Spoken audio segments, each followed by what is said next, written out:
dziko la nditene nonse amene mukutitsatira pano pa Nyasaland ITV. Timabwera ndi mapulogalamu osiyanasiyana, koma lero ndi masiku amene akubwerawa tizikhala tikupatsirani ma-update ya nkhondo. Muli ndine mulutswane mweuja Webizo in the building, takhani pompo. Komanso mzanga azibweranso ndi ma-update a zinthu zina zochitika zosiyanasiyana pompano pa Nyasaland ITV. Nkhani imene tabwera nayo pakadali pano ndi nkhani makamaka nkhondo zimene zikuoneka kuti zikhoza kusweka pa dziko lapansi pano. Tikuona ndithu mayiko ochuluka akuchita zinthu zodabwitsa, monga America yakagwira president kwa makamaka kumene ku Venezuela, komanso tikuona kuti UK yagwetsa ndithu yaphulitsa makamaka Islamic State ina ku Syria. So kuoneka ndithu kuti kukhoza kukhala kuti kukhoza kuchitika nkhondo ija yayikulu pa dziko lonse lapansi imene amaiti World War 3. So tikhale tikupatsirani ndithu ma-update osiyanasiyana. Update yoyamba imene tifuna tikupatsirani pakadali pano ndionena kuti Finland, dziko limene ndi member la NATO, lero yatulutsa video ndi kupanga confirm kuti dzana agwira stima ya Russia dzina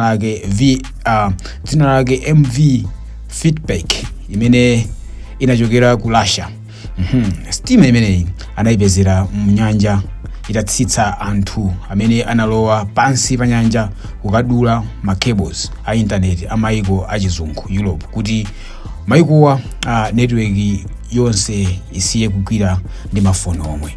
Mwayiona imeneyo dziko la Finland ndi limodzi mwa maiko amene ali mu gulu lija la NATO, ndipo iwowa akutsikimiza pano kunena kuti anagwira ndithu stima ya ku Russia imene ndithu munali anthu amene amamira pansi kuti azikadula makebo ama network kuti ma network asamagwire makamaka ku maiko aku Europe.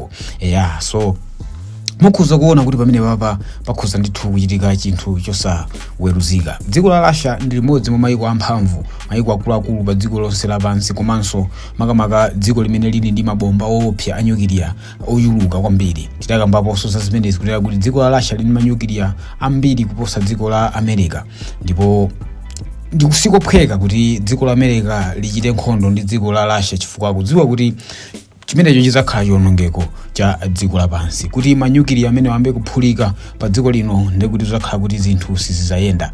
Mind you kunena kuti bomba loyamba la nyukiliya lidaphulika makamaka ku World War 2 imene idayambika mchaka cha 1945.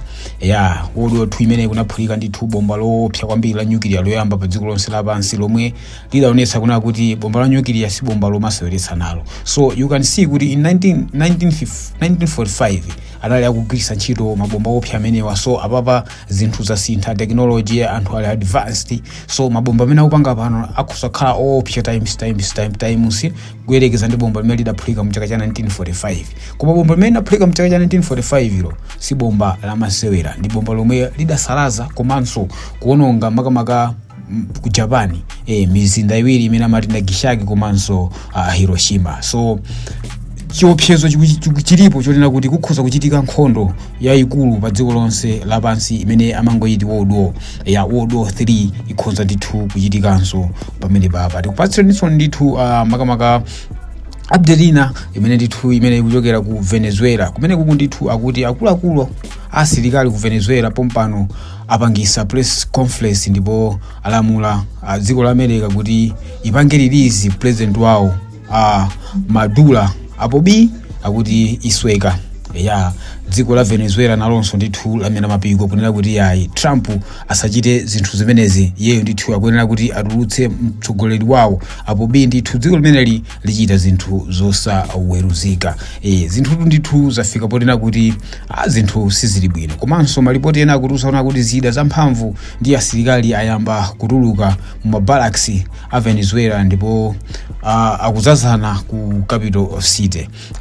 Ndithu kumene kusokoneka kuti anthu adzidzimuka, asilikali abwera poyera amba kuzazana ku capital city kuti aone kuti kodi zinthu zake ziyende motani. Komanso vice president wa Venezuela waoneka tsopano kutulukira ku Venezuela. Iye analamulidwa ndi khoti mama kuti kulikonse aliko afike azakhale president. Pa speech yake iye wanenesa kuti president ndi Maduro, koma iye amvera chigamulo cha khoti chongogwirizira. So nkhani zimene zikuchitika ndithu pa international level ndi zimenezi tizikubweresera ndithu mapulogalamu amenewa makamakapo mpano pa Nyasaland TV kuti inu ndife tonse tizikhala kuti tonse tikuyendera limodzi kuti inu musatsale ifenso tisatsale. Mukhoza ndithu kuyika maganizo anu mu comment section imene tikudziwa kuti nanunso muli ndi maganizo osiyana.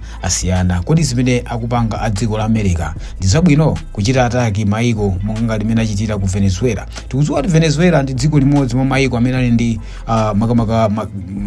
migodi oil ochuluka. So madziwo yawo icha ma Americans amaonesesa kuti pamene pakuoneka kuti pali mtendere iwo alowepo akachite ziwiri zitatu zosaweruzika. China nayonso paja ikulimbana ndi Taiwan, komanso Russia ikulimbana ndi dziko limene la Ukraine, nkhondo imene inayamba pakanthawi ndithu. So tione ndithu kuti zinthu zake zitha motani, komano ifeyo ndithu pamodzi pano tikubwera ndithu kuti tizikupatsirani ma update osiyana. Tapangani subscribe, like, comment, komanso osewala kupanga share kuti anthu ena azitha ndithu kumva nawo zimene zikuchitika pamenepa. Donald Trump wayaka moto, yeye akunena kuti ndi America ndi dziko la mphamvu kuposa dziko lililonse pa dziko lapansi. Inu maganizo anu ndi otani? Tayikani maganizo anu mu comment section imo, osewala kupanga subscribe, like, comment, komanso share. Until another time pomwe ndibwerenso ndi nkhani ina yokhudzana ndi nkhondo imeneyi komanso zimene zikuchitika pa dziko lapansi kuposaposa zina zimene zikuchitika kwathu kuno ku Malawi. Ndingoti mwakumana nonse zikomo.